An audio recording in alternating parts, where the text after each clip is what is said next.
Hello, hello, hello. Welcome, welcome, welcome. Grown folk, children, and babies. Again, to hold on. I need to give a new intro.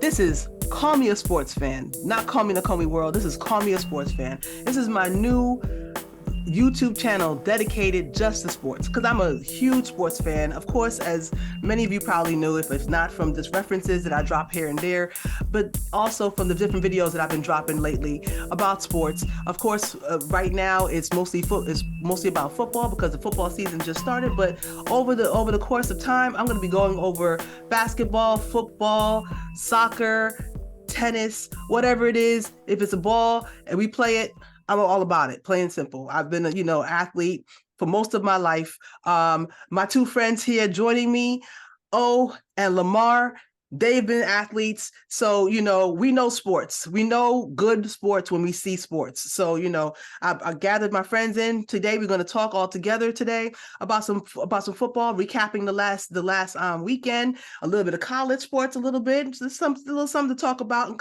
for college football. You know what I mean? And we're going to have a good time. All right. We ready? Yes, sir. Man, let's do it. All right. Let's go into it. I think that me and was it me and you who discussed the Chiefs and Lions last week? Yes, we did. Yeah. That I mean, hey, it happens any given Sunday. Anybody could lose, and who don't know it but the Giants. I'm gonna go ahead and start with the Giants, just to get that mess out the way, son. Just to get that mess out the way. I'll take my medicine, plain and simple. We big kids out here. We grown folk out here. We could talk and take our licks when we get our licks, you know what I'm saying? And talk about it, and that's fine. I wasn't expecting for us to win. Just being realistic. I mean, plain and simple, you got to be realistic with your team. But we got shellacked 40-0. Y'all didn't show up. Y'all were still in the locker room. I don't even think we came to the stadium for real. Real talk. I don't even think we didn't even get out. We were still in our onesies. We were still in our snuggies watching TV, plain and simple. It was, I don't know. Somebody missed the bus. I don't know. Somebody missed the memo to, letting them know that it was a football game that day, man. Go ahead, y'all. Phrase, to coin a Stephen A. phrase, what can go wrong will go wrong. Everything went wrong. First, all right. Look, since we gonna be real about it, let's be real about it. Giants, first of all, should have never, ever, ever given Danny Dimes that contract. I've been saying that for a minute. Should never, ever given him that contract. Now we locked into this dude. Yeah, there you go. And you saw exactly. He right now is the fourth or fifth highest paid quarterback in the league. That's insane. I didn't know that. Exactly. He's the fourth or fifth highest paid. Like right now. So number one is Burrow. Mm-hmm. Number two is Lamar.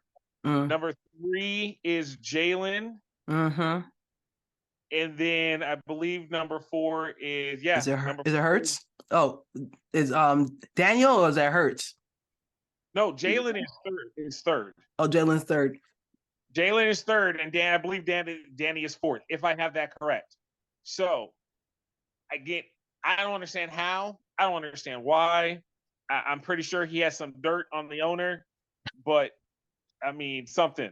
Eli and Peyton, they probably got in his ear and told him, they were like, listen, bro, we got you. We're going to get you this cushy job.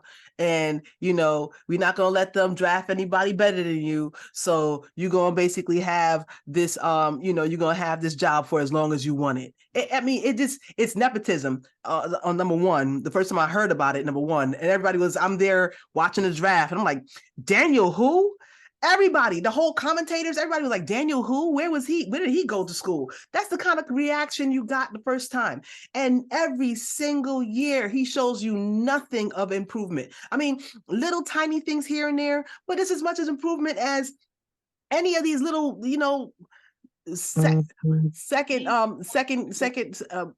the number 2 quarterback. That's the number 2 quarterback kind of stuff that he basically does. He's not a winner. Professional backup quarterback. Correct. That's what he is. He's no better than that. To be fair, y'all do boo every draft pick. I'm not gonna lie. Like Knicks fans, y'all who doesn't boo every draft pick. Who doesn't? Who's happy? People boo Kobe. Who doesn't? They just expect that. It is what it is. But plain and simple, everybody was cheering when they drafted Saquon. We know good football when we see good football in our town. You know what I'm saying? It's just he is, like I was telling Lamar earlier this week. I was just like, he is a quarterback with intangibles rather than a winning quarterback that can just be a quarterback. I mean, don't get me wrong. That the second reason why we lost was that offensive line.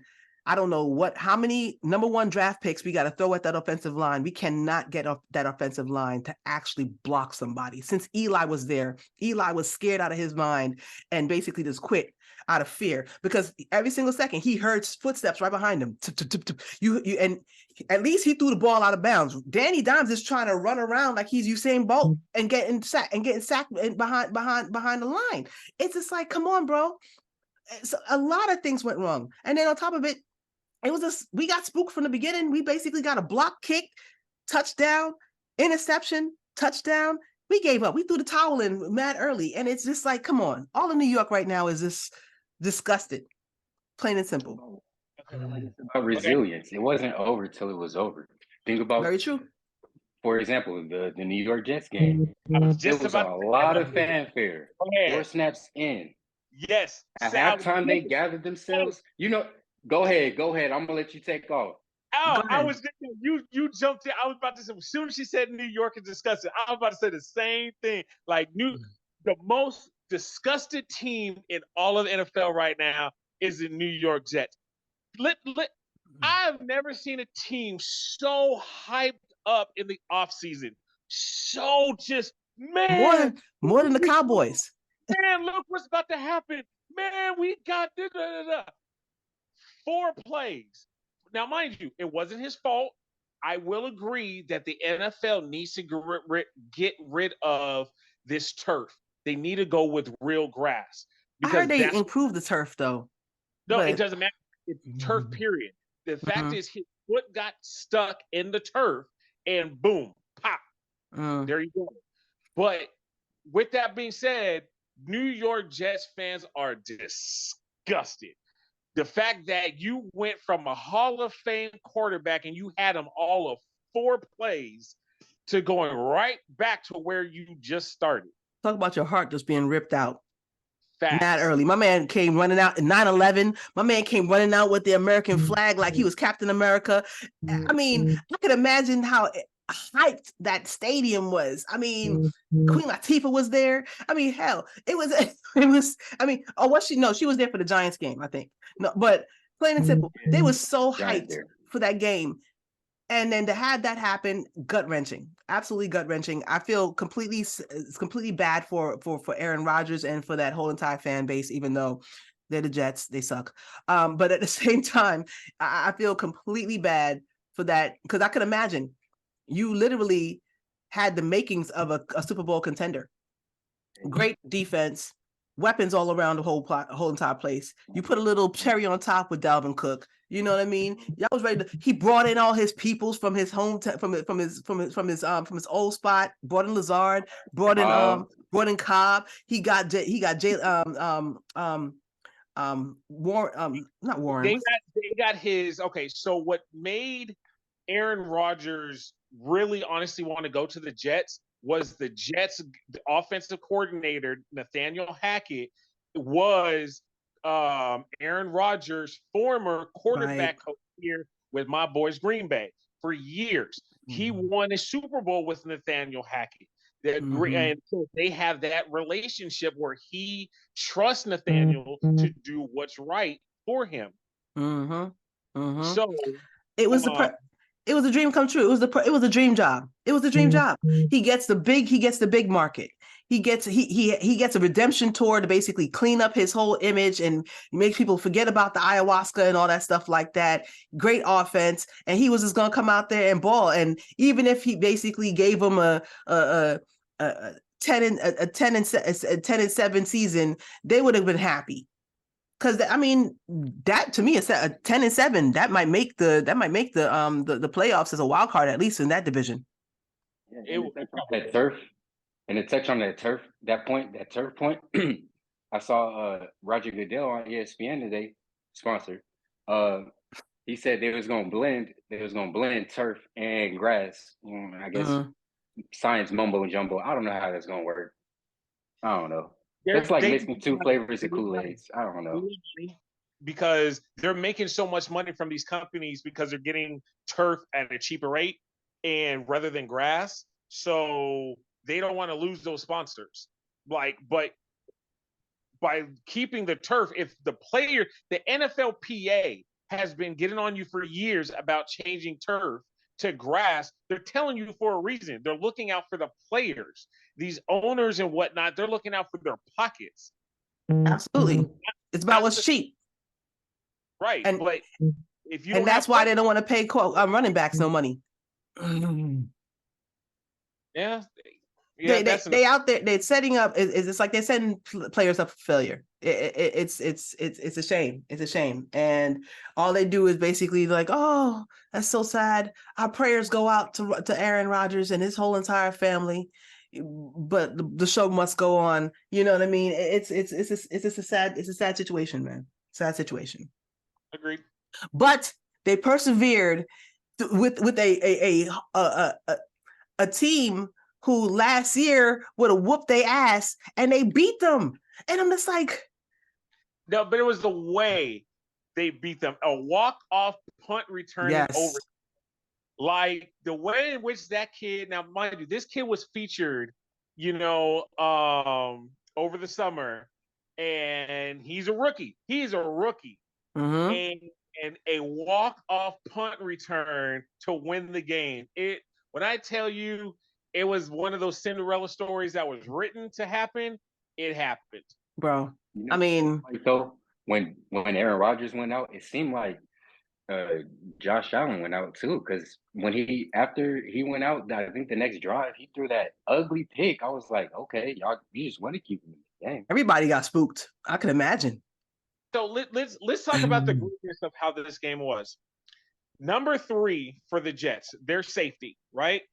He has in his contract that if he gets 3 interceptions for the year, he'll get a $250,000 bonus onto his paycheck, right? So what happens? Number 3 for the Jets, the safety, got 3 interceptions in game 1. Game 1. They were so hyped and ready for this game.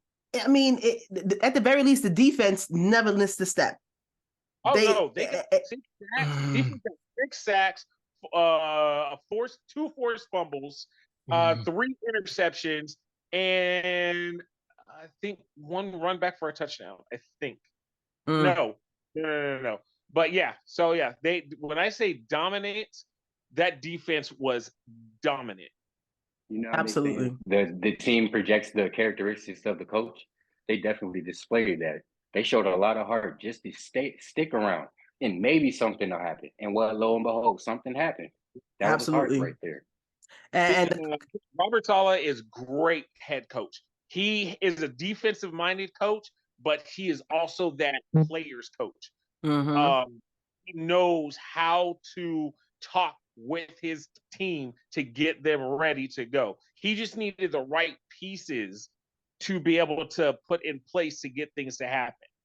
Get it all together. And he was out there celebrating. He was in the end zone before homeboy got to the end zone at the end of the game. My man was out there. I said, yo, how the coach got there? I was like, hold up, that's the coach. How he get there so quick? My man ran with them. Before every game, Saleh actually runs the steps of the stadium. I'm sure. Before every single game, he's a fit man. Home or away, he runs the steps of the stadium. Mm-hmm. He's a former player. I mean, He has that, again, he knows how to talk with the players and get with them. So yes, I have to give mad props to the Jets. Great job, great win. Rodgers, yes, prayers are with you, dude. Like, for real. And this coming from a Packers fan, I love you. Get well, stay well, keep the prayers up, man. You will be back out there. I highly doubt this is how you're going to go out. Nah, not like that. Not like that. And like Stephen A. Smith said, New York will wait for him next year.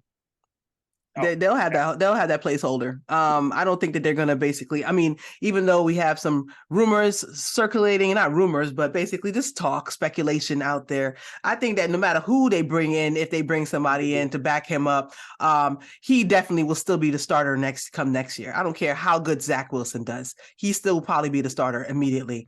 But just as far as rumors, what do you think the odds are in Kaepernick? It ain't gonna happen. Nah, it's not gonna happen. But I could dream. No owner is going to sign off. No owner is going to sign off because, again, they don't want any kind of what they feel the fans are going to be. Oh man, I can't believe you got. They don't want that, any of that. They don't. No matter how good he is, no matter how many W's he'll put up, they don't want to take the chance. Now, what's the funny part about it is, low key, most fans want to see it. Most fans want to see it, but the owners don't want that kind of flack, because the owners don't want to basically, admit that they were BS. What fans? You know how, like, like when you go to the produce store and it tells you like the expiration date, it says best by certain date. It's been past that date. I think they waited a couple years too long. I know. Say that. Yes. But I could dream. I know. It's way past. It's been 7 years. That's way too much. Deshaun Watson had a hard enough time last year, getting his feet wet back again, and he was only gone for 2. So 7 years it's unrealistic. Let's talk about, so since we're talking about quarterbacks, so we can get on with let's talk about all the quarterbacks that got paid in the offseason that we just talked about. Danny Dimes, Jalen Hurts. Let's see, who else got paid over the offseason? Joe Burrows. Yeah. Lamar Jackson. Garoppolo got a little contract going to the Raiders. Like paid. Garoppolo, he didn't get paid. No, he didn't get paid. I'm just saying, somebody got little checks. Go ahead. Those 4 quarterbacks got paid in the offseason. And game 1 was Sunday. Guess how many touchdowns were thrown combined with those 4 quarterbacks? I'm going to go on a limb and say settle. Lamar, what you think? I'll say 1. Me 1? Just 1? 1. Who threw it? Jalen. Of course. Out of all 4 quarterbacks that got paid, 1 touchdown was thrown. All that, this is how much money combined that they signed over the offseason. Over $960 million. And 1 touchdown was thrown out of all 4 of those quarterbacks. But they ain't got no money for Saquon. And they ain't got no money for Taylor. And they ain't got no money for Jacobs. And they ain't got no money for Eckler until he decided to say that he didn't want to get traded no more. Yep. Now you just brought up Eckler, which means let's talk about the Chargers. Chargers versus Miami game. The shootout. Tua and Cheetah. How you got Cheetah 251 yards receiving. Tua 466 yards passing. How is he not in the talked about as one of the best quarterbacks playing right now? How? I don't know. I saw a couple of shows basically talking about how good can they be. I'm just like, are you serious? His receiver said that he's going for 2,000 yards. Yes, he Hill wants to be said the he's going for 2,000 2,000 yards. yard receiver. Well, he on pace. He doing it. 200 on the first. I mean, come on now. Let's go. And Waddle need to catch up. I mean, that was Tua obviously outplayed Jalen to me. I mean, even though basically they both had they both scored points basically. Herbert had 1, Tua had 3. Jalen had 220. Justin had 229 passing yards. My man has 466. Come on, bro. Let me ask a question then. Do you pay Tua when his rookie contract's over? Do you give him? Do you give him? Do you give him that? I gotta say, yeah. Do you give him that big big money like how everybody else got? Oh, absolutely. You don't let Tua walk. You don't. No. The reason why Tua didn't have an offensive line. Tua didn't. Tua had to do a whole lot of, just like Danny Dimes. Tua had to do a whole lot of running, doing this, doing that, doing the other. He needed the surrounding cast around him. Mm-hmm. And now he does. He has a solid offensive line. That's why he was clean pretty much the entire game. Mm-hmm. To throw it downfield. It's amazing what a quarterback can do when he has more than 3 seconds to throw the football. My man was a surgeon. You protect your investment. It's absolutely. like, you got a lot of nice fancy stuff in the house. You don't leave the house unlocked. You ain't gonna leave the door unlocked. Turn on your security system. Those investments. Mm-hmm. Absolutely. I mean, and that when it really all comes down to regarding Tua, they pay the man if he basically comes out healthy. And that is the number one thing. It would completely derail everything that they did, just like the Jets, if he basically gets another concussion. If he gets another concussion, I don't know. The league might decide to say, we're going to shut you down, period. Because we can't have nobody God forbid, can't have nobody die on the field. And you don't want to say our situation long term either. You know what I'm saying? Exactly. I mean, it's about the longevity of the players and the game itself. And that kind of stuff is bad publicity. Absolutely. So I'm just thinking to myself, like, if Tua stays healthy throughout the whole entire season, even if he gets dinged up, legs or whatever like that, no problem. But if he gets another head injury, I think that they'll keep him if the league lets him. And they not gonna pay him top dollar like that. I don't know. I hear you. I don't know. So I got a question for you. Mm-hmm. For the last 3 years, so this is his 3rd season. Yes. So this is his 3rd? No, not Tua. Oh, okay, go ahead. Justin Fields. This is his 3rd season, 4th season. Justin Fields? Justin Fields. I believe this is season number 3 for him. Yeah. Okay. So 3, maybe 3. Yeah. Mm-hmm. Yeah. So this was supposed to be, because we all know Green Bay lost another Hall of Famer, in Aaron Rodgers. 30 years, Green Bay has had 2 quarterbacks in 30 years. 2. Both of them are Hall of Famers. Now we got Jordan Love coming in. Now, Jordan Love has had 1 start, 3 touchdowns, 3 interceptions for 87 yards before Sunday. Okay? Mm-hmm. Going up against this whole supposed to be revamped Bears team. They got a squad. They got people around Justin Fields. Justin Fields is going to go out there. This is the year for him, and he going to do it up. And this is the Bears-Packers rivalry, even though Packers have won 8 straight, thanks to Aaron Rodgers. And as he said, I own you. So, Bears-Packers. Different leader, same results. Let's pass the ownership down from Aaron Rodgers to to Jordan Love. Because Jordan Love came out and balled. Absolutely balled. So my question is, would you say when a quarterback is new, like you really have, he's not a rook, but he is kind of a rookie. Would you say it's a 1-game fluke? or would you go ahead and nod your head and like, all right, Listen, this boy got something special? I got Jordan Love as my backup quarterback on every single one of my fantasy football leagues. I didn't even need a backup quarterback. I just decided to get my man. Sometimes I pick people up just because I don't want nobody else to have them. I don't want them to get dirty with nobody else. I believe in a quarterback sitting behind a veteran.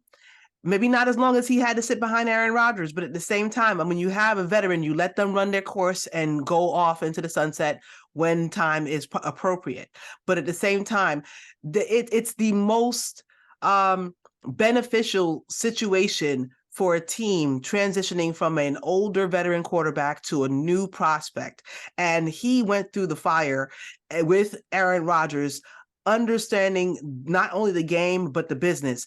You guys have gotten a situation, you're into a new situation that's going to last you another 10 years at the very least. I mean, he has young wide receivers. He has a veteran running back with a veteran backup running back. You guys are always able to rebuild your defense to make it competitive every single year. And all you just basically need is a game manager. But the man also, he got that whip. He could throw the ball. He knows how to spread it around. He didn't even have his number one dude out there. He didn't even have his number one dude out there.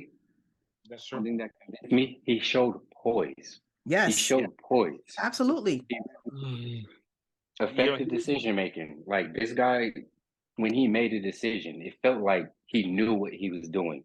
And if I'm looking at the TV, but if I can feel like, all right, this guy knows what he's doing, I'm definitely got to bank on him, because a lot of quarterbacks this week, literally in week 1, look like they were a lot of fakers out there. I still not sold on Justin Fields.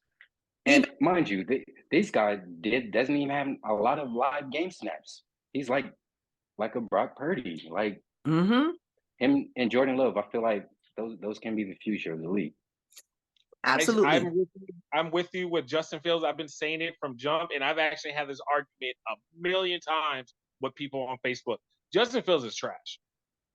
He's a great backup quarterback. He ain't a starting quarterback. I'm sorry. He's not. Like he's not now, or he will not be that kind of caliber of quarterback. He's not a starting quarterback. He has issues making that decision to throw the ball. So when he finally decides to, I think the game is just too fast for him at this level. Because you're in year 3 dealing with the same thing that you dealt with as a rookie. Very true. And yes, I understand that he's gone through 3 head coaches. 3 years he's been in the league, 3 head coaches. And I understand that is really messed up. But at some point, you got to go up. If you're just plateaued for 3 years and you're in the league, there's a problem there. My same situation with Daniel Jones. I'm going to stop calling him Daniel Dimes. Daniel Jones, because plain and simple, he ain't giving out no dimes. He can't pass. I just have a specific philosophy when it comes to quarterbacks. It's a nice gimmick when a quarterback can run the ball, but to have winning football, you need a quarterback that can sit in the pocket and make that decision, that going through your progressions and finding everything out, make sure that you don't have anything better down the field or throw the ball out of bounds is a better play than you going for a scramble and putting either your body on the line or putting your team on the line, getting stuck behind the line. I feel like they're the same quarterback. Although I haven't. Well, I never watched either Daniel Jones or Justin Fields in college. I didn't really catch too many games of them, so I don't really know what they look like. I heard that Justin Fields was good in college, so I assumed. Justin Fields was a baller for Ohio State. But was he a passer? Yes, he was. He was a great passer. He was elusive. He knew how to move around in a pocket, all of that. But you also have to, we've had this conversation. The level of play, and Lamar, please, dispute me on this if you don't agree. But the speed level of college and the speed level of the NFL are not equivalent. They are not equivalent. talent level is different, man. The speed is different. The talent is better. Even though you at a blue chip conference team, top team, every single year, you get the top recruits every single year. Those top recruits don't all get into the NFL, and only the best of the best of the best basically go to the NFL. So you have to be on that type of level, not just physically, but also intellectually. I'm not saying that he has less intellect than any other quarterback that's come before or will come after him. But at the same time, it just is what it is. You either hit or you don't. Yeah. I think that by the third year, you should know what you got, and that's just it. I've seen enough. And my thing is, I feel like he's just not sure of himself. It's like one of those things where you go into a test. If you know the answers, you're going to breeze through the test. But if you mark in C just because, like, then there's a problem. Abacadabra. Abacadabra. Hey, you know what? I ain't going to lie. I've done that a couple times. Let me get see, hey, for real, seriously. Every once in a while, when you get stuck on every once in a while when you get stuck on an answer, C or D has a good ring to it. It feels right. C or D has every once in a while. Just go ahead. You might get it right. You have a 1 in 5 chance. It is what it is.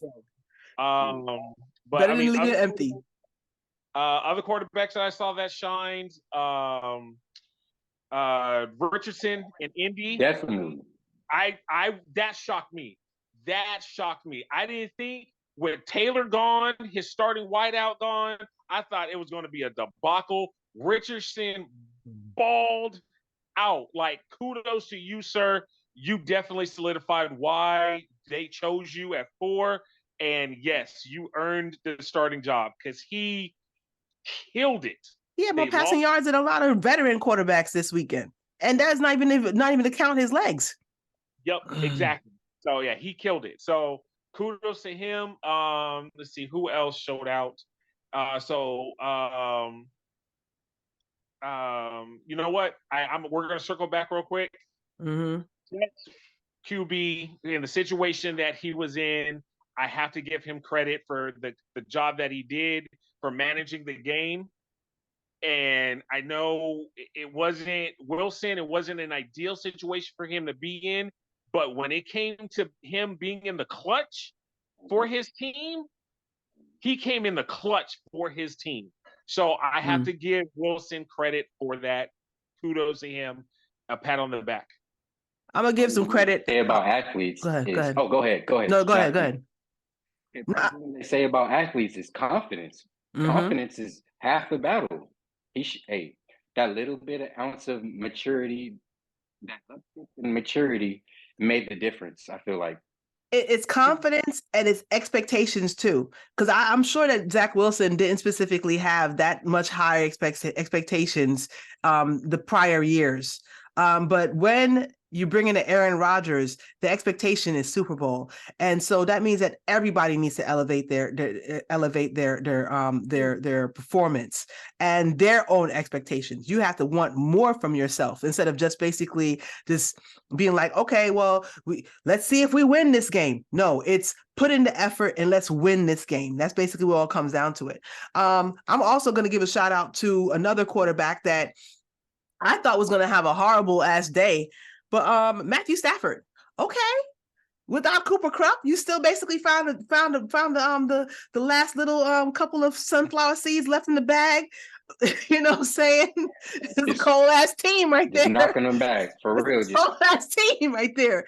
He was 334 yards without Cooper Kupp. All right, Matthew Stafford. He said, "Don't forget my name."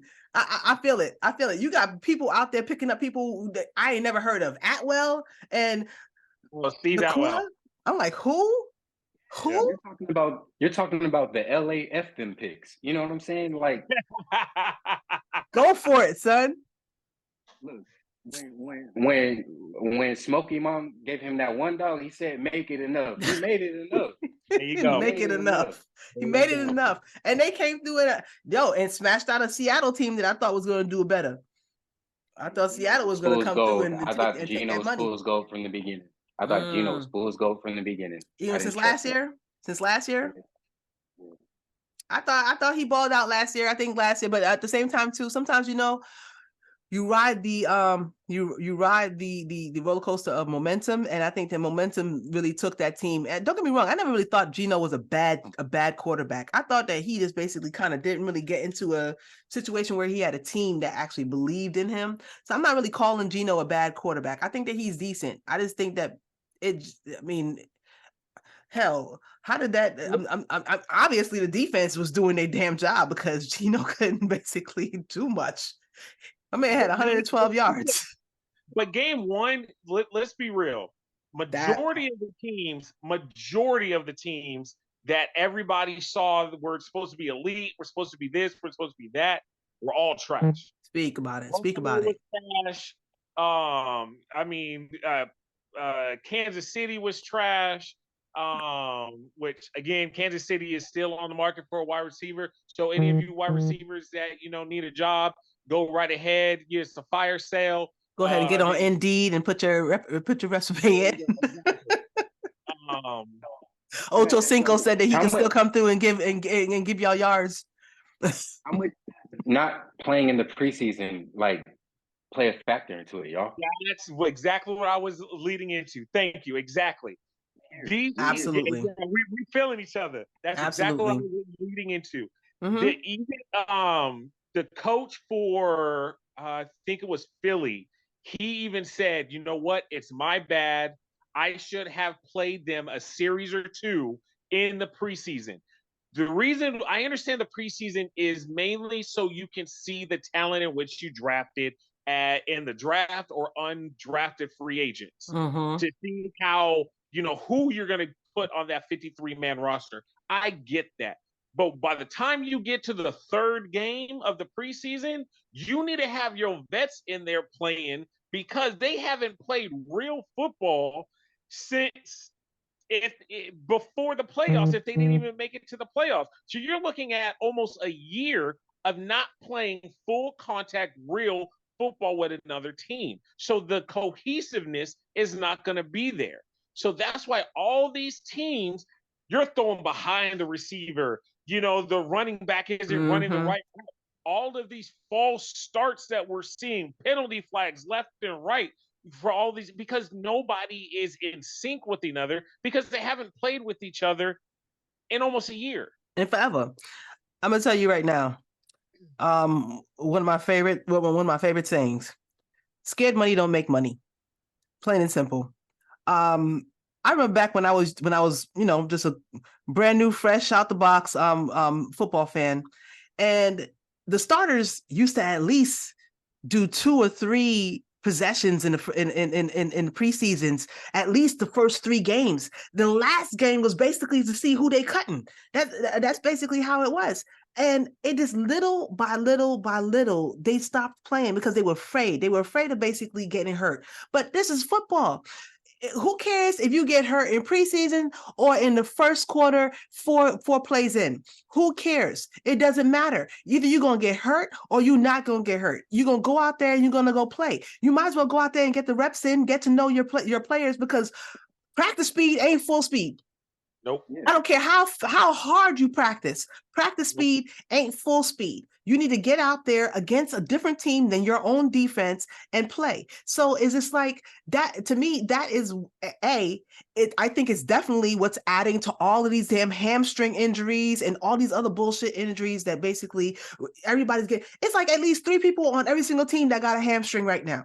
I mean, it's crazy. And it's just like, okay, so either you need to get your supplement game up, basically get some potassium in your body for some reason. Basically, you deficient, bro. You deficient. So I don't know what it is, either that or y'all need to get some more game reps in. Joe Burrow and them, obviously no kind of chemistry from last year. They needed to be out there, but I understand he was hurt. Understandable. But it was obvious from that game. They had, even with players that he's played with for 2-3 years, no kind of chemistry. You need to get that back. You need to get that back going. You know what I mean? But if you sit up for the whole entire preseason, then that's what it is. But the second thing is that's the circumstance that they signed themselves up for the contract for. The players union, the contract is that, we don't have any more 2 days. I get it. It sounds horrible, but anybody who plays sports has done 2-a-days. It just is what it is. You go in, you get your reps in. I mean, I know it. You would rather be doing any other thing in the world, but at the same time, what else are you doing? You're just coming off summer vacation, bro. What else are you doing right now besides getting your body ready to get hit every single game, every single day, to get your body ready to go through the punishment of a full season so you could basically win a Super Bowl? If that's not the plan, if that's not the goal, then you might as well you're just taking money from people. You're just taking money. That's it is what it is. It's sports. It's 100% guaranteed you're gonna get injured. It just depends on what Sooner kind or of injury later. you're gonna get. If you're Coco Gauff or if you're Aaron Donald, it depends on how you injured. She could get maybe a stub toe or whatever, trying to slide, whatever. Going around her bed, hit her pinky toe. It is what it is. She can pull same thing. She can pull a hamstring. She can pull, she can with a slide. If she slides wrong, she can tear her ACL, Absolutely.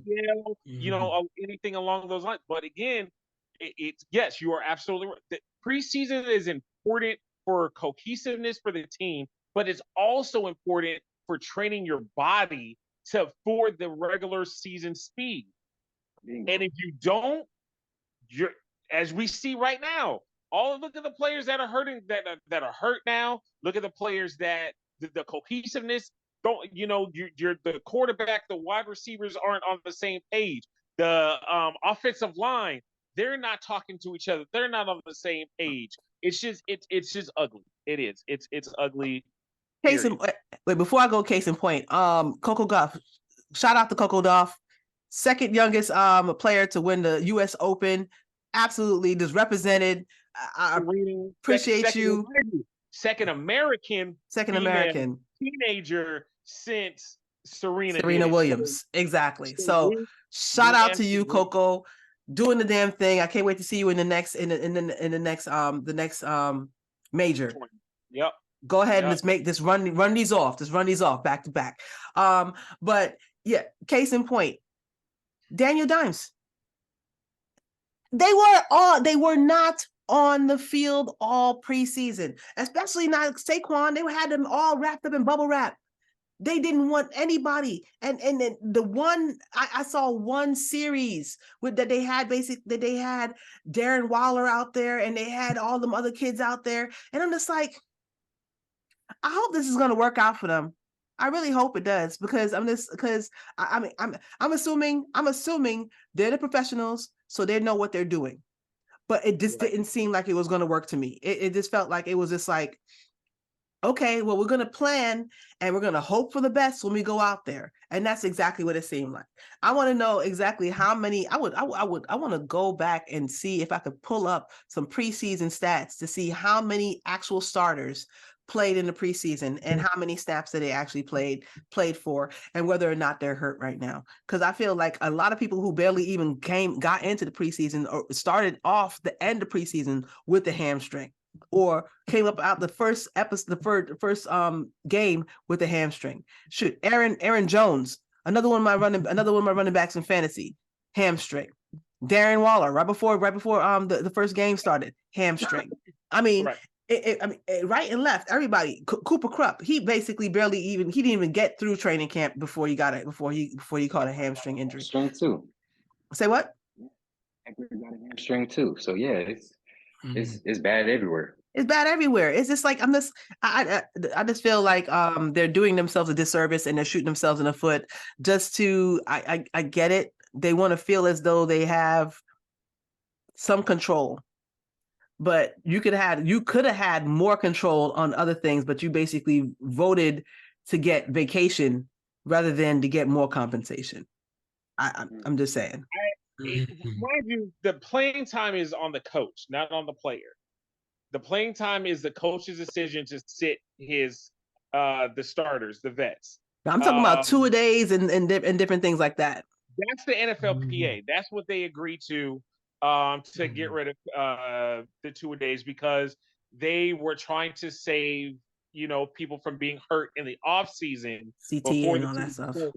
That's a bit different. We're talking about preseason. Preseason is a very solid warm up for regular season. It is. It is a great, solid warm up for the regular season.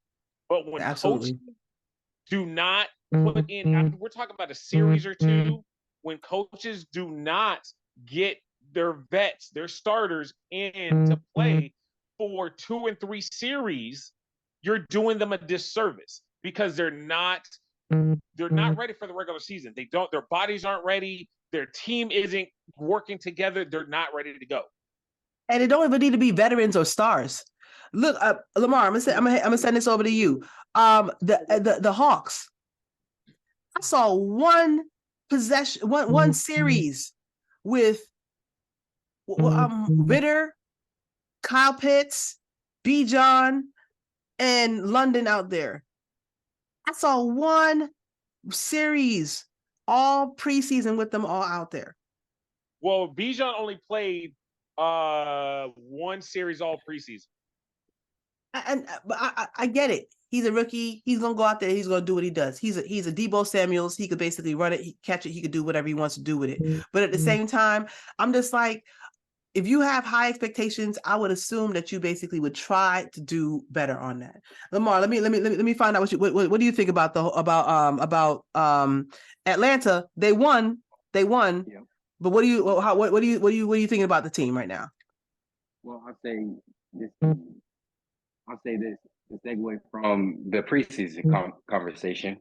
Arthur Smith learned his lesson last year. He did not start any of the starters last year. And they were trying to gain momentum during the season. It goes to the old adage: if you fail to plan, what do? You plan to fail. So it just comes down to preparedness. There's no reason why you shouldn't at least have one drive out there. You're not that varsity to just be sitting in your Letterman jacket and let JV just run all the play. No, it don't work like that. It don't work like that. Because I want to get out there. At the end of the day, I didn't want to get out there. No, I'm just saying. When I was playing basketball today, bro, I obviously it wasn't no situation with like preseason and nothing like that, basically. But if I was playing, I wanted to be out there. I mean, I get it. The coaches basically kept them out. It wasn't like they didn't want to go out there, but at the same time, to me, it feels reflective of the fact that like Drake London didn't do much of anything. I mean, Kyle Pitts, what did Kyle Pitts do? A lot of coaches, they follow the game script. I feel like nobody wants to start the season 0-1. So I feel like they really played it just to a T. Okay, they had a starting quarter, they had a rookie quarterback on the other side of the football. There's no reason to put my rookie, essentially rookie quarterback in Desmond Ritter in a situation where he needs to throw about 20 to 25 times. No. Use your first round draft pick for that reason. Run the ball. So I get it, but also you can't survive the whole season throwing the ball 18 times. There are gonna be matchups. He basically played the matchup. He played the matchup the right way. Absolutely. Don't put the ball in harm's way. I just feel like it disrupted the chemistry between Ritter and his receivers. Go ahead, Omar. Here's where the problem lies. Atlanta just played a Carolina team that, again, rookie quarterback, an offensive line that has not worked together. You know what I mean? It's makeshift. Defense that's makeshift. Wide receivers that have not played together before. Now you're going up against my boys, my Packers, who, again, that defense is a lot more stout than Carolina is. So you're now going to have an offense with Atlanta that has not played the entire preseason together. They're still trying to get on one accord, and you're about to go up against a team that's about to bust you in your mouth. And for transparency's sake, we already know which team has the best quarterback. So Jordan Love, obviously. Right. So yeah, they're gonna have to put that pressure on them. So. Like me and Lamar were talking about earlier today, we figured that the game plan is going to be to run the ball and keep Jordan Love off the field, and they have the personnel to do that. They could be, and they obviously have the will, they have the want to basically do that because they ran the ball more than anybody else in the whole entire league since last year into this year. So they're gonna basically they're gonna run Algier and Bijan all day long. I'm just basically saying that, you can't run it. You can't run it all day. You got to pass, and you need chemistry for that. So I think that's going to be I'm glad that game is coming on and it's in Atlanta. So I'm actually going to get to see that game because I never get to watch my Giants games. So I'll take it. I told you I got you on that. I got you on that if you want. So I'll talk to you afterwards. Hey Omar, do you know when Christian Watson is coming back? So, all right. So this is what the injury. So, yeah. So, you brought up injury reports. So let's go leading into injury reports. All right. So, injury report for the Green Bay Packers. Christian Watson did not practice today. Neither did Aaron Jones. Both of them sat out, which it doesn't mean that they're ruled out for Sunday. It means that they're questionable. If they do not practice tomorrow, which tomorrow is generally for Green Bay, is no hitting. It's pretty much like a run through. If they can't go out tomorrow, that generally means they're not going to play on Sunday. So that means Christian Watson will be out. Aaron Jones will be out. That means A.J. Dillon will start at running back. And Romeo Doubs will be the number one wideout. He did well. He did well, though. He did well this past week. The problem, he did well, but he's also hampered with a hamstring. Romeo was just coming off of a hamstring. Exactly. So, so we're definitely working on our third, fourth, and then what also hurt is what's his name? It's on the tip of my tongue. One of our rookie wide receivers who was running back our punts, killed it for Green Bay, and the wide receiver mark, he hurt his knee, and we're still waiting to hear the severity of that. So we're kind of low on the wide receiver front when it comes to Green Bay for this week. Touches that tight end. I love that tight end. I forgot his name, but yeah. Once he gets a few more games under his belt, the whole league is going to know about him.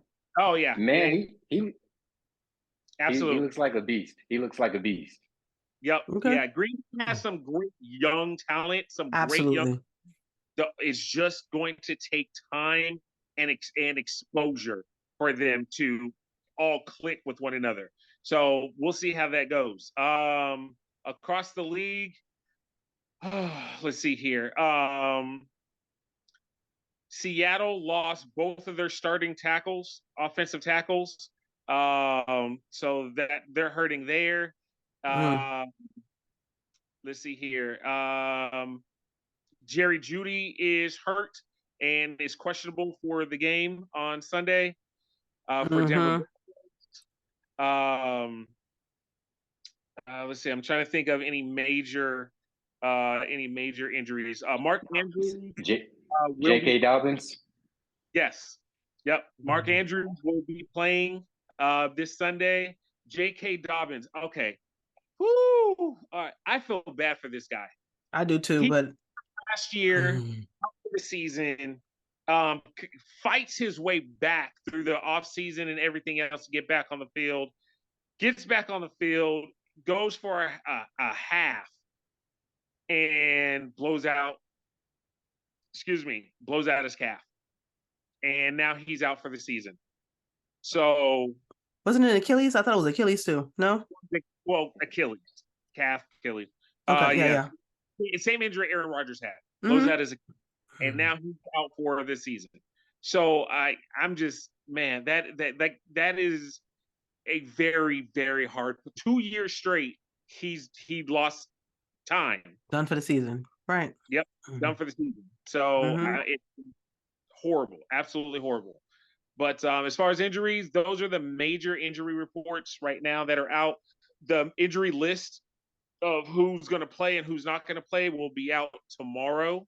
And then, yeah. So, but tomorrow is also Philly versus Minnesota. The Vikings. Which brings me into my next segment, guys. Okay, we're gonna go quick fire. You're gonna give me your predictions for the game for each game. All right. All right. Philly Vikings. Omar, you go first. Who do you got? I mean, Philly. yeah, Philly. Philly. Lamar. I got the Vikings, y'all. I'm not gonna lie. I got the Vikings. All right. No problem. No problem. I'm gonna take, even though it basically is gonna pay me to say it, I'm gonna take the Eagles. You know, I mean, I just feel like their defense. If they couldn't beat who did the Vikings lose to last week? Vegas? Tampa Bay.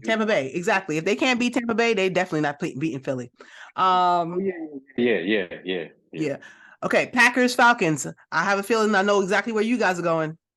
Packers. Come on, man.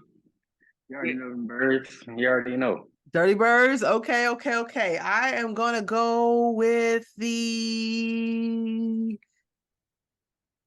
Packers. This I feel I feel like they have a really good team going. Although at the same time, I'm gonna hedge my bet a little bit by saying that they don't have Aaron Jones and they don't have Christian Watson, and they're gonna be questionable. So with that being said, I'll give Bijan is going to go for, if they actually play him, which I'm really surprised they didn't really play him this first game. I was really surprised by that. But if they play him, I give him 15 carries, 89 yards, 1 touchdown. They are going to run it on us, and we're going to have to figure out a way to stop the run. But I don't see Ritter throwing 200-something yards and a couple touchdowns on that defense. I just don't see it. He's going to dink and dunk all night. He's going to dink and dunk to the 2 running backs and basically hope that they run them all the way home. So it comes down to who's going to throw the football better. With that being said, you know what? I might be, I might be already flip-flopping for the season, but you know what? I changed my mind. I'm going to go with the Falcons because I feel like they're going to I feel like their team is healthier and they have a way of playing keep away. So let's go. I will go with the Falcons. I'm going to go with the Falcons just to shake it up a little bit. Okay. Raiders, Bills. Oh.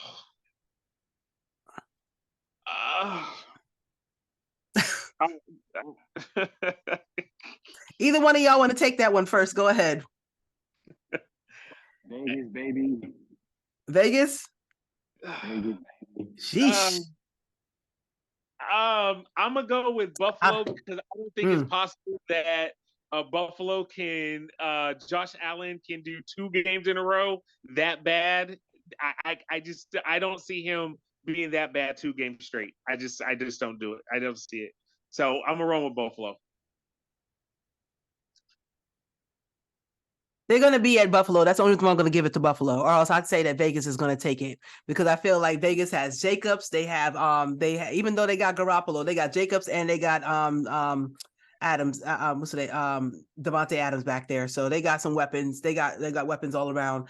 But I feel like that at home, Allen, he's pissed off about how he played last game, so he's going to be out to basically make a statement. So.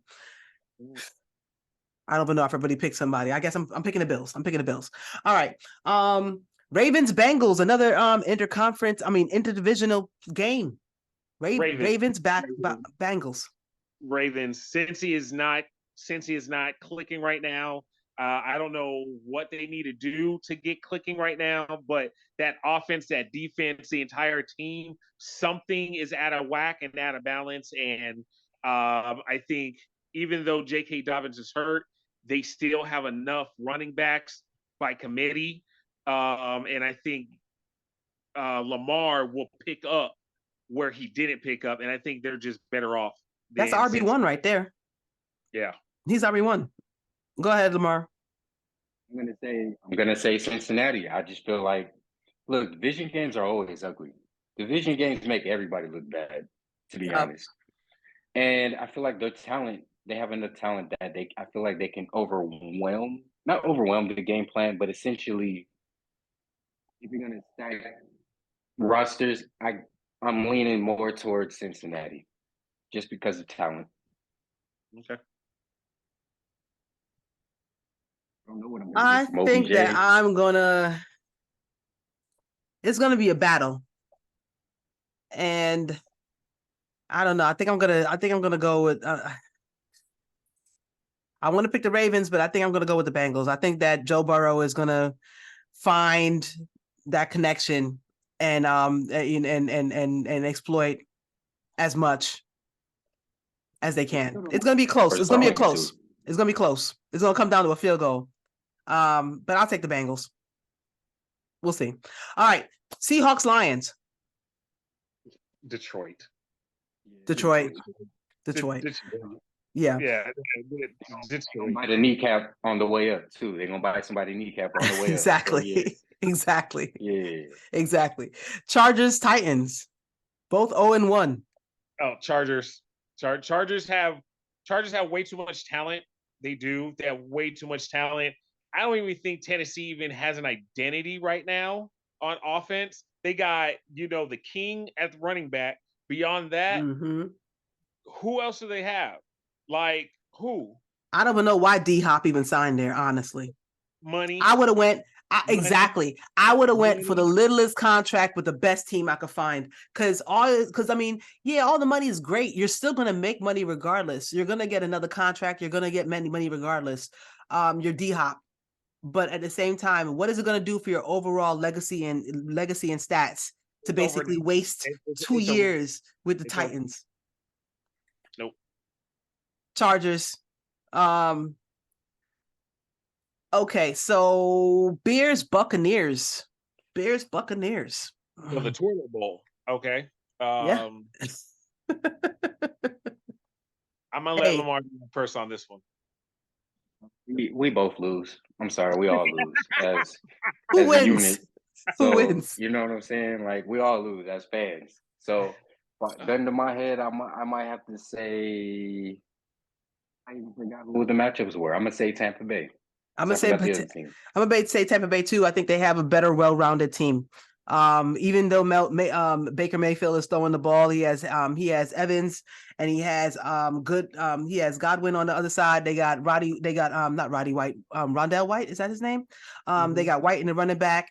They have, I feel like their team, even though I don't want to say mediocre, but not as good as it used to be with Brady on the center, but I feel like they could beat the Bears. I think we're gonna Bears. I think we're gonna do a trifecta, and I'm going with Tampa Bay. All right, there it is. Chiefs Jags, which should be the game of the week, probably. Okay. So, the GOAT at tight end is coming back this week. They did announce that he is on pace to return. So he's coming back. So Kelsey will be back for Kansas City this week. But that still does not solve the dropsies issue in Kansas City. Yes, it does. He's just not going to throw to any of them bums. Okay, but they wonder why we let go of Tony. We didn't want Tony. You can double and triple team Kelsey, and you don't have to worry about nobody else. He's still going to come out with the ball. But now, I honestly, I'm going to go with Jacksonville only because the relationship that I saw with Calvin Ridley, that was pretty. Nice. It was nice. Oh my gosh! Like, I felt like I was watching, Ali in a ring, and he's just moving, sliding, ducking, juking. Oh, it was pretty. It was so pretty. Hey, I still wonder. I mean, I get it. Bad blood, all that stuff like that, basically. But I don't know how Atlanta let Calvin Ridley walk out the door. Calvin Ridley let himself go because Calvin Ridley is, as I said before, Ridley, I'm going to need you. Don't touch your phone. Don't look at a betting site. If you see sports bets come on during halftime show, I need you to change the channel. Just don't do it. You know how many second and eighth chances that NFL players has gotten? It's the whole what's the dude's name? Williams. From no. From the Reds baseball. Pete Rose. Yeah, never live it down. Never live it down, man. That man has long since been in the Hall of Fame. But I mean, hey, it is what it is. I'm gonna go with the Chiefs. Just because. I definitely gotta go with Yeah, I knew. I Mahomes. already knew. That's why we didn't even need to ask. We already saw where that was going. Even if the Chiefs wide receivers' hands are made of Land O'Lakes and Imperial butter, like it don't matter. Like they got it. I can't believe it's not a catch. Plain and simple, son. Hey, it's gonna be a close game. I think it's gonna be great. I'm probably completely out. I'm never really good at picks, but I'm gonna just throw my hat in on something. I'd like to believe that the Chiefs are gonna basically win, getting Kelsey back. Although Jags defense is getting better, and they might see the only way the Jags win is if they do like how Detroit did and run the ball and keep Mahomes off the bench, off the field. Well, Jags do. I mean, Etienne is a very, very good running back. So I'm just saying they got two running backs ready to go. Right. Yeah. Colts Texans. Who cares? Actually, that is a very great matchup of the number 1 pick versus the number 4 pick at quarterbacks. Oh, I thought you were talking about the draft. Like they're gonna be picking number 1 and number 4 in next year's draft. So I'm just saying, I don't know. Like Richardson balled out like he really, really did. And if the Colts play like they played, I'm gonna have to go with the Colts. Go ahead, Lamar. And what makes this game interesting is because it's a really good case study of the prodigy pocket quarterback and the uber athletic quarterback. You know what I'm saying? Which type of athlete can prevail? And I feel like similar equal rosters. I would agree with that. Yeah. I like that. I'll give it to the Colts. I'll give it to the Colts just because I feel like they probably have a bit more playmakers on offense, kinda. Even though I don't, you know what? Bump that. I'm going Texans because they need to have Taylor there. If they had Taylor there, this would be a non-conversation. It wouldn't even be a conversation if they had Taylor back there. Taylor and Richardson back there, it would be crazy. Absolutely. They need to pay their people. But they got Michael Pittman, though. He's still there. Do they? They do. MIA. Okay, here we go. This battle for California. The 49ers are getting the Rams. I mean, we know what the answer to this is, but still, let's just entertain. Go ahead and no Cooper Kupp. San Francisco. Come on. Now, if Cooper Kupp was playing, it may be a lot closer. But no Kupp, you have no safety net. Nah. San Francisco. That defense, the 49ers defense. Yeah. Absolutely. What you think, Lamar? Got a team that's virtually won it for nothing, so I'm gonna have to go with San Francisco. I mean, if I had to be real with football, it's San Francisco. Obviously, it's just not the gut. Go with the head. It's San Francisco all day. Giants Cardinals. If they don't whoop Arizona's ass, I don't know what I'm going to do with this world. I swear I'm going to be catatonic for a whole week because it's just like we did all that for nothing. We just throw it out with the baby with the bathwater. Throw it all out. And I'm pretty sure I'm gonna lose this one. I know, but because I really want to see how it plays out. I'm going with Arizona. Ooh. Spicy take. Go ahead with it, bro. What you got?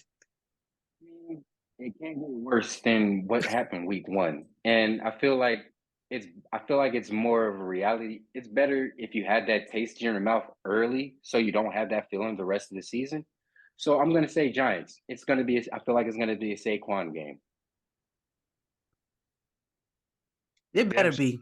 I don't care if it's Saquon, Barkley, Charles Barkley. I don't care who it is out there.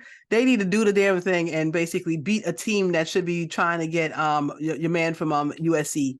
That should be the only situation. Which I'm interested in how y'all feel like it's gonna go down with Kyler Murray if they get the number 1 pick. Whole nother conversation, a whole nother episode. We'll go over that another day. Over that another day. Jets, Cowboys. Ooh, 2 crazy defenses and 2 not so great quarterbacks. Go ahead. If Aaron Rodgers was playing, I would have said the Jets. Absolutely. I would have absolutely said the Jets. Just the way Aaron Rodgers has dominated the Cowboys over, his entire career, he knows how to pick Dallas apart.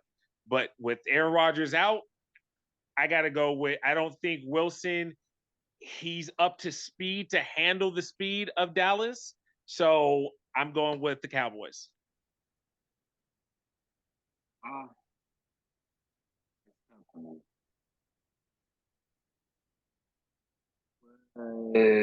Yeah, I'm gonna have to go with Cowboys. Just for the simple fact that I don't think Zach Wilson is gonna be able to keep pace with Dak Prescott for 4 quarters. That's a lot to ask. And you got number 11 on the other side, just licking his chops. You know what I'm saying? I know they have. I know the Jets have Sauce Gardner. They still got Tony Pollard. They picked up.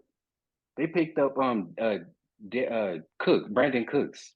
They got enough firepower. They got enough firepower. All they got on the other side is Garrett Wilson and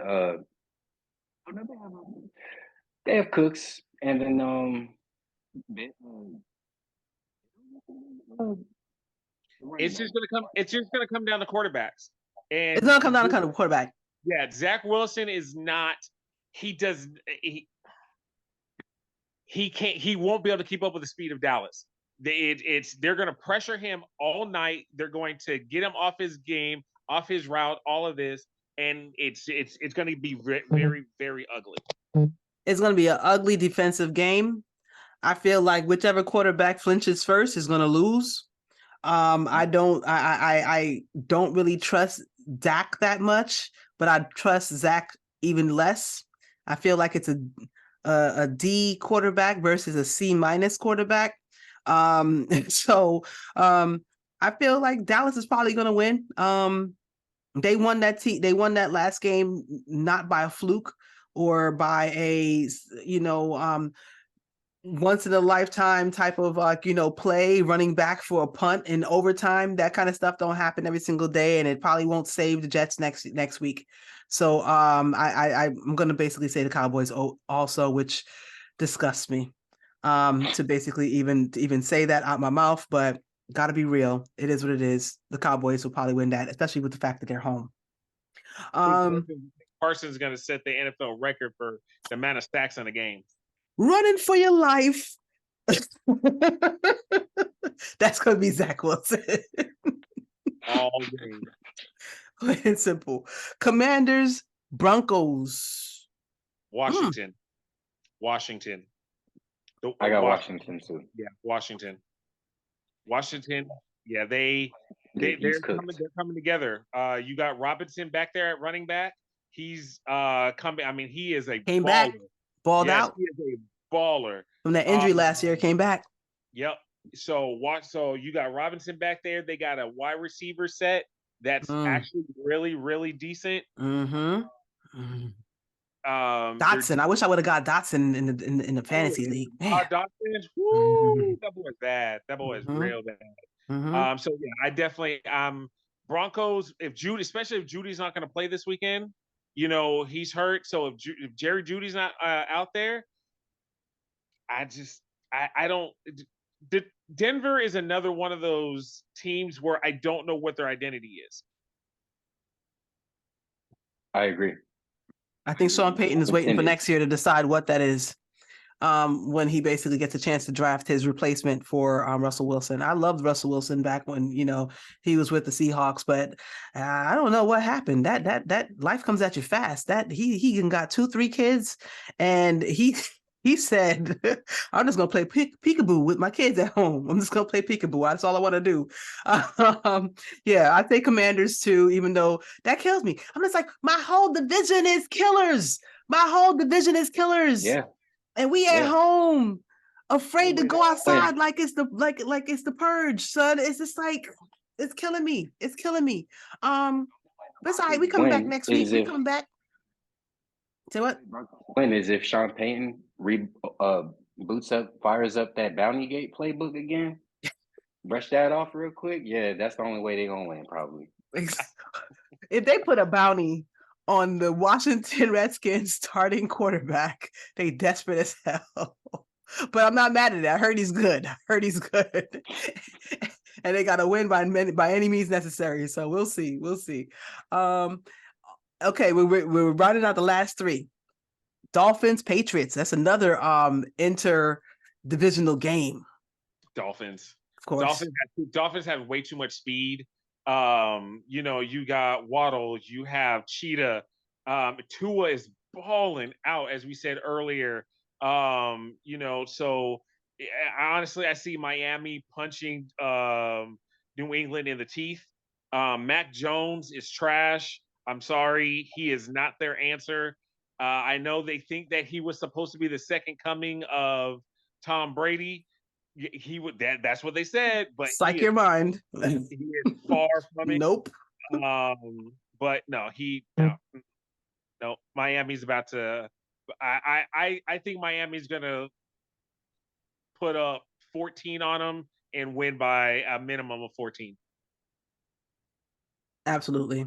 I don't think that the Patriots have the kind of speed or defense to really hold them down. I mean, I'm sure that they're going to do the same thing that everybody else does with top quarterbacks. Yeah. They're going to run the ball. They're going to try to keep them off the bench. But I mean, off the field. But it might come down to defenses to see which defense can keep the other team off the field longer. Patriots, I don't see that them. They don't have the firepower to keep up with Miami at all. Absolutely not at all. So Dolphins, all three of us, I guess. Okay, so we got a double header on Monday this week. We got Saints first. We got Saints Panthers. Who we got? Saints. Saints have more experience. That's what I'm going with. I won't say they have better talent, but they have more experience. No, they do. By that experience, I think that's going to overwhelm the Panthers, which right now, Panthers, they haven't, again, is another team figuring out their identity. You know, their offensive line is makeshift. It's a work in progress. That's why Bryce is running for his life. You know, but yet Saints, offense and defense, they have the experience. They got the players. So I'm giving it to the Saints. Oh, so with me, yeah, I'm definitely have to go with the Saints. Just like what you said with experience. The older the berry, the sweeter the juice. That's the blacker the berry, the sweeter the juice. She's blacker than the motherfucker too. No, you said it right. You said it right. Nah, he got it. There you go. Yep. All right. No, I agree. The Saints definitely. The Panthers, they need some more time to grow on the vine. They're not ready yet. Sanders, I'm actually shocked. Well, I'm not shocked. Miles Sanders, I thought he was going to at least put up some more rushing yards than last week. But you do what you can. Okay, and then the last one, another divisional game. Browns Steelers. That's a coin flip. Steelers got gut punched last week. I had more hopes for them. I had higher hopes for them, man. I mean, when I tell you, like, I thought Steelers were about. I thought that was going to be a game, but man, the Niners. I mean, they slapped the taste out their mouth. Browns. I don't know. There's something about Watson and Cooper. And what's his name? Elijah Moore. Yes. Nick And, Chubb? Yeah, and Nick Chubb and their tight end Njoku. That man, and then you got that defense is fast. Miles That defense Garrett's is out there. fast. So I'm gonna go with Browns for a couple reasons. Steelers lost two very important people. One, their wide receiver and they lost their linebacker for several weeks. So I'm gonna have to go with the Browns. I think the Browns are hungry right now. Watson is out to prove something, and he's hungry. And I think honestly, they're gonna come out and they go swing for the fences, and they're gonna show, nah, y'all ain't gonna do us like you've been doing. We the dog pound, and we about to represent. I feel it. Go ahead, Lamar. I'm leaning more towards Steelers just because, man, my Tomlin, he just makes it happen sometimes. And I'm just gonna call last week a wash. They were punching above their weight class. It was, I mean, it was Errol Spence and Terrence Crawford. It was basically like that. You know what I mean? Great analogy. So Great analogy. I feel like this one's a little bit more. It's a little bit more on their level. So I might have to give it to Mike Tomlin. Okay. Yeah. I feel you on Mike Tomlin. Definitely one of my favorite coaches out there. I feel like either way, he somehow figures out a way to bring his teams into the playoffs. And they have, I mean, besides Deontay, losing Deontay and the linebacker, I thought that they were going to have a decent season. But I feel like, where are they at? Oh, they're gonna be in Pittsburgh. They're in Pittsburgh. The Browns should win. They're stacked. Wide receiver, running back, quarterback, tight end, defense. They chip on the shoulder. They're and people are writing them off. No one's thinking about them. It's all about the Bengals and it's all about the Bengals and the Ravens right now, as far as people are really thinking about. And both of these teams, I think, are gonna maybe not shock the world, but they're gonna find their way into some success this year. But I'll give it to the Browns this game because I feel like, well, you know what? No. I'm gonna stay with the Browns. Even though I feel like at home in Pittsburgh, that home crowd is serious. That home crowd is serious. They eat, live, breathe Heinz Stadium, Philly, Pittsburgh Steelers football. So it's going to be a tough matchup. It's going to be close, but I think the Browns might pull it out. All right. So before we go, last topic of the night. Coach Prime, 2-0. How you feel about it? Everybody was there. It was like BET Awards. Wu-Tang was there. It really was. Stephen A. took the private jet. Skip. Shannon. Yeah, Shannon, right. I mean, you had Michael Irvin was there. You had T.O. was there.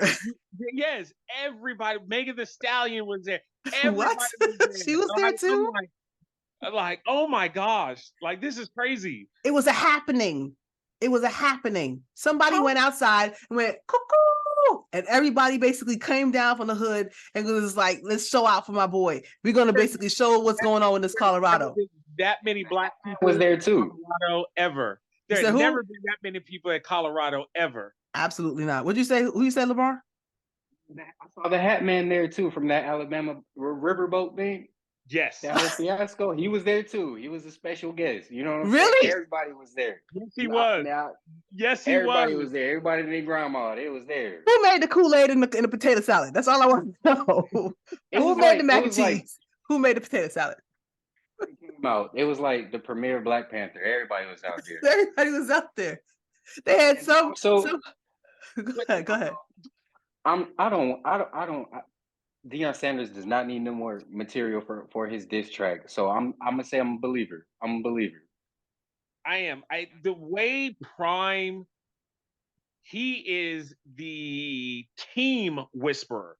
Because again, this is the second time he's done this. He did it with Jackson State, and now he's doing it with Colorado. 90% of that team and staff left Colorado when he came over. They were gone. He did a makeshift team. And look at what the team, everybody wrote them off. They had one win all of last season and lost by an average of 30 points. 2-0 already. And we're not just talking about just scrub teams. You know what I mean? They took out TCU, who went to the national title game last year. It was ranked number 17. People are trying to act like they were bums, but at the same time, even though they lost people, they still came in ranked number 17 and put up 40 plus points in that game. So if they were bums, they should have basically got blown out. But it was a shootout at the end. So don't try to write TCU off as though that was a gimme game. Exactly. Then right behind it, Nebraska. And Nebraska they said has always been a fighting team. Whether they're ranked or not, Nebraska has always been a fighting team. So whatever. So now they go against Colorado State. It's a in-state, right? It's a rivalry game. It's always a rivalry game. But honestly, it's a home game for Colorado, and I think that they are yet again. Prime is going to have his team ready. His quarterback, his quarterback, has 900 yards passing in 2 games. 2 games. This kid got over 900 yards passing. Are you serious? Bet money when he goes into the draft, they're going to tell him that he should be a wide receiver. Because that's what they do that's what they do to all of. That's what they do. They always do. They basically be like, "Oh, Michael Robinson, case in point, right? Michael Robinson from Penn State took him to the championship game. He came out. They made him be in the draft, and they told him that he needs to be a running back. So he wasn't even a running back. He was a halfback on top of it, making holes for beast mode. I mean, it's disgusting. But homeboy is basically balling out and showing. And I love the platform that Prime gives them. Go ahead, Lamar. Before I close it out with my thoughts. Oh, it just seems like Deion Sanders has enough experience for 2 lifetimes. The way he's able to transform programs in the short amount of time without that many resources, I feel like it's unprecedented. It's one of those things where you just gotta give it up. You just gotta give it up. He's a one of one. Period. He's a one of one. Yep. A lettered athlete in darn near every sport from high school into college. Uber athlete.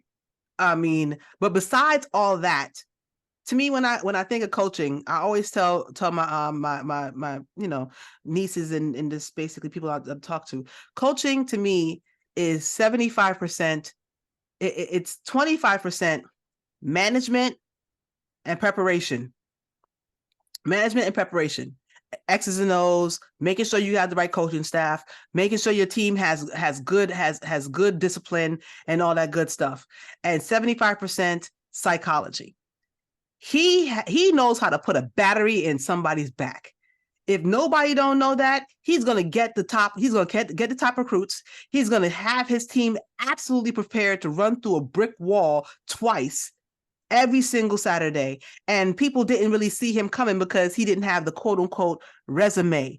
But you don't need resume. There's plenty of coaches out there who basically came out of nowhere, or coaches that has come from great trees. They come from the Bill Belichick tree, or they come from this tree, and they garbage. Absolute garbage and garbage when they get there. But this dude is coming out of quote unquote coming out of nowhere and is completely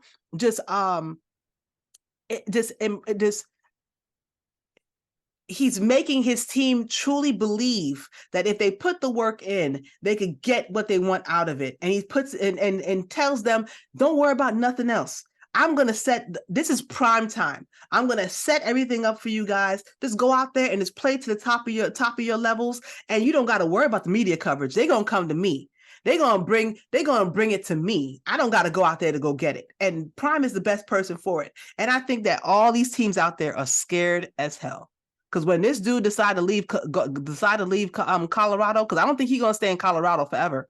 He might stay there maybe 4 years. Maybe to get his freshmen that he recruited, get them through, you know what I mean? Maybe 4 years. But that next team, he going to go to that team. I say he could basically coach NFL when he ready. there's a rumor that he's going to take over. I kid you not. He's going to take over in Alabama when Saban retires. I called it. Oh my gosh, The that's reason crazy. why they're saying that is the fact that you see the relationship that he has with Saban. He does. See that relationship. They do the commercials, they hang out, they talk, all of this stuff. And he's building that resume right now, and that he is going to take over when Nick Saban retires. He is going to take over at Alabama. If it wasn't for the fact that I know Alabama got the deep pockets for it, I wouldn't believe it. But I believe it. If it ain't Alabama, he might as well go to the NFL. Go ahead, Lamar. Can we just put the next 10 years of college football? Because if he goes to Alabama, I pack it up. Let's go home. I feel that's how I feel. I feel like he's the Jamie Foxx of the sports world. He can do it all and he can excel at everything. Mm-hmm. He has the charisma to boot. So, he's fine. He is fine with. Ask him any question. You ain't catching him off guard. He knows everything about football. He knows. You can't tell him something about football that he don't know.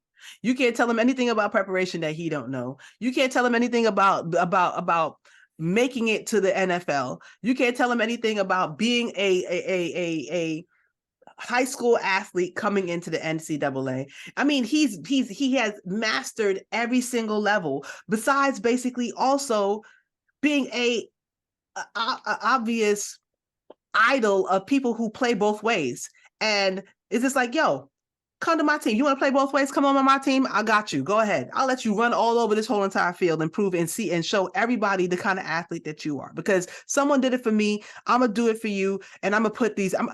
What? Colorado? I can't wait to see how many people they get. They have go high in the draft. Shador, and top first round.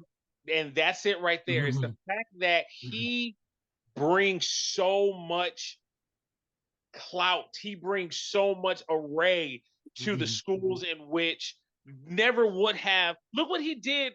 Look what he did for the SWAC conference. He got them a 10-year ESPN contract to where did nobody pay attention to that? Nobody paid to watch Jackson State play. That for what? Only time I watched HBCUs was because of him. Now they have a 10-year contract with ESPN to show those games. And he left, and they're still showing it. Colorado. Who really thought about Colorado? Nobody. Why? Because they ain't done nothing. Nothing. Now he's there, and you got freaking Jay-Z, Beyonce type people showing up to a home game. You know what I mean? Like in Boulder, Colorado. It's not even Denver. Right, exactly. So you got people taking private jets to come to Colorado to see but that's what he does. He brings that aura. And he's not by him doing this, he's putting all of his kids on the map. On the map. This is going to be last year. How many Colorado games did you see was the highlight of college football? Goose egg. None. This year, all 3 games are nationally televised so far. It's been 3 games. All 3 are nationally televised. All 3 players are getting scouted by just the NFL watching their television. They don't even need to send scouts out to watch them because they can see them right here on television. That is what he does. He's able to bring the NFL to the school, not necessarily, hey, let me go ahead and call. Nah, you know who I am. You know what I do. You want to see? Let's roll. Let's do this. And now all of these kids who never would have had a shot of having been scouted, the NFL is now looking like, okay, Prime, exactly. We know what you've done. We know what you do. We know how you do it. Let's see who you got on your squad now. I mean, how many HBCU players do you need in the Hall of Fame before you start to recruit out of HBCUs? That's number one, the first question. Number 2 is, I love the fact that they have fun, but he is about discipline. I loved after the game when they basically wrecked Nebraska. After the game, he told them, "Now don't go out there acting a fool and get yourself in trouble. Y'all, you go out there and you conduct yourselves in a proper way, because he knows they're gonna be lit. They're gonna be so hyped. They're gonna go out there. Dudes is gonna be basically doing beer funnels in the streets. You know what I'm saying? He don't want none of his players to get wrapped up in that, because all it takes is one. But look what he did. All it takes is one. Look what he did at Jackson State. He brought what's that chick's name? The one that's the baby mama of several NBA basketball players. He brought her to speak with the team because I heard about that. Yeah. Yes, because he is trying to say Pippen, but no. not get caught up, and be like some of these basketball players who are caught up with people they don't need to be having, babies with. And he's like, look, let me bring somebody to talk to you about what reality is. And she did. She told them, look, there's some of it and she was legit with it. Mm-hmm. I sought out these basketball players because I wanted to come up. I didn't want to work. I now am getting paid to, for my children, and I'm chilling. And so you're now going to have these women that see, oh yeah, he about to be a star. He going up. He about to make it. Let me go get with him. They coming. Exactly. These chicks is in the gym right now on the treadmill, on the curved treadmill, going straight in level 6 on the treadmill. Plain and simple. They training just like these kids is training out there. And Prime, I give him absolute top respect for that, because he's just like, I'm not gonna wait till you get to the NFL and then you get caught out like that, because you know what? They're not waiting for you to get to the NFL. They're catching you in college. So why don't you go ahead and basically get your mind right, get it on straight right now, and realize you keep the main thing, and all that other stuff will be here. It'll be there. Don't mess up your entire future on short-term satisfaction. Plain and simple. And I so give him so much props, because he took the initiative to do that for his players instead of waiting for them to basically go to a higher level. All right, closing statements, guys. Anything you want to say going out? Go Pack, go.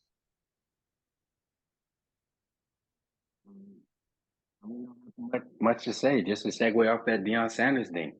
That thing, for real. He was that miseducation right there, for real. So yeah, I feel like every state needs a Deion Sanders in some way, shape, or form. It just feels like it makes the world a more valuable place. He's one of one, but it's a good thing we have at least one that's out there, where even if their coaches aren't telling them the same thing, the other players around the whole world and country are listening to him too. Plain and simple. They're all plugged in, even though they're in different states and different schools with different jerseys on. They're all listening to Coach Prime, and trust me, that they think the transfer portal was looking crazy last year. What? Some players about to have a drought. Some schools is about to have a drought, son. They're gonna be like, who we got starting? I can only imagine how that's gonna look next year. I don't see Colorado taking the Pac-12. I don't, but not this year. But hey, I do. Yes, but I do see them. I'll put it to you this way: if Colorado next week beats USC, I promise you. Fire in the city. Every sports news, paper, news outlet, tweet, Twitter, or X, whatever, you will see Colorado plastered everywhere. Low key, I came home today and I was thinking to myself, I need to go online and see if I can get me a Shador jersey. No lie. I'm right now, if he outplays Caleb, it's going to be on. It's going to be on. I don't know about that. That's a tall order. I might have to bet. You want to put some dew on it? Hey. You want to put some dew on it? You for a bottle? No. I don't do cases. I ain't up to cases yet. I got you on 2. I'll get you 2 bottles. We're gonna have to talk about this next week. We're gonna have to, because I don't know if Colorado again, if Colorado goes 3-0 going into playing USC next week, and they're in Colorado too. Listen, they're gonna have Greeny and Stephen A out at Colorado for that game. Plain and simple. They're gonna have the whole full court press. Every single sports agency is gonna be out there. Every single sports network is gonna be out there, camped out, waiting to basically see something. They're gonna have telephoto lenses watching Deion's office all overlooking the field to watch him wake up in the morning and drink his coffee as he looks at the field. Simple. It's only thing I'm going to say about it. Last thing I'm going to say about it. It's a movement. It's not just basically, oh, it's a new culture. It's a movement, and I don't mean to take it to a race level or nothing like that, but it is a topic about Black coaches and how many opportunities they get. And I feel as though this is a statement, not saying that there are tons of Deions out there or every Black coach could basically be a Deion Sanders, but at the same time, this right here is a turning point that you cannot overlook, where you realize avalanche. It's not specifically all about connections, but it's connections. It's tons of ex-players who have this wealth of knowledge and are relegated to teaching and coaching in high school because they didn't make the right connections when they were a player to basically transfer to the coaching side. And new day. You had Michael Irvin, Hall of Fame wide receiver Michael Irvin at Colorado this weekend. You don't think Michael Irvin was talking with these players? You don't think he was imposing wisdom and knowledge not only about football but life with these players? You know what I mean? You had Shannon Sharp was there. You don't think Shannon Sharp, Hall of Fame tight end, you don't think he was not imposing some wisdom onto these players? So yes, you are absolutely right. It may not be where he's setting up for these players, but I'm pretty damn positive and sure that his friendships with these Hall of Fame NFL players, they are coming through, and they'll be like, you know what, guys?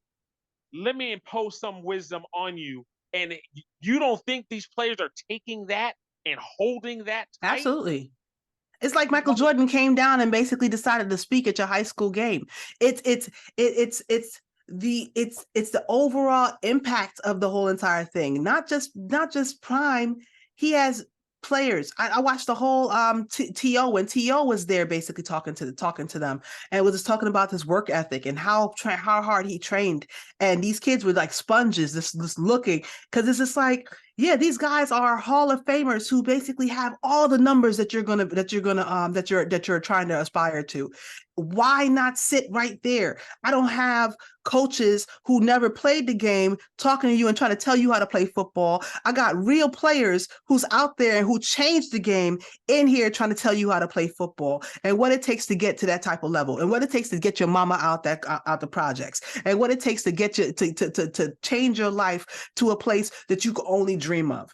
And it's like I said, it's a movement. It's gonna ripple. It's gonna change the aspect and the viewpoint of a lot of different players. And unfortunately, the only thing standing in the way is the powers that be, the NCAA that basically wants to keep things the way it is, and the NFL ownership that wants to keep things the regular way that it is. But they're gonna have, sooner or later, people are gonna gravitate, just like how people love Mike Tomlin. People are going to gravitate towards that, and they will stay there and they will stay loyal. And sometimes you can't stop the bum rush. They're going to have to figure it out. Open that door. Anyway. All right, guys.